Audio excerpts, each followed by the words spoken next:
BrightBite. Hey there, welcome to part 2 of our CSS adventure.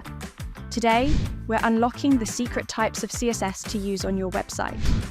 CSS styles can hide in 3 magical places: inside a tag, inside your HTML file, in a separate secret file. First, Inline CSS. It's like writing a tiny style note right on the tag in your HTML. It is perfect for small, speedy makeovers, such as changing the color of one word or making a button extra shiny on your website. Next, Internal CSS. It is like decorating a full page with one big paintbrush. All the styles are written in the style tag inside the HTML file's head. Finally, External CSS is the ultimate style book. Your styles live in a .css file, and you link it to your HTML. It works across many pages.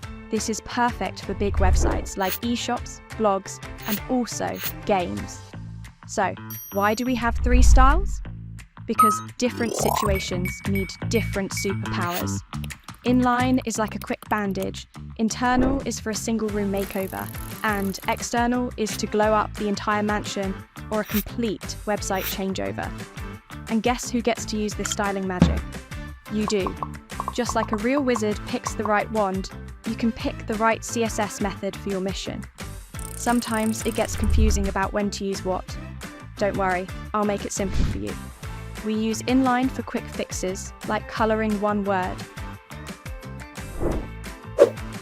Internal for single pages, like a blog post. External for big sites like an online game site. So Champ, if you have to style an entire website like ours, which CSS style will you choose? Tell us in the comments. Until next time, Champ. Keep learning in style. See you soon. Bye-bye.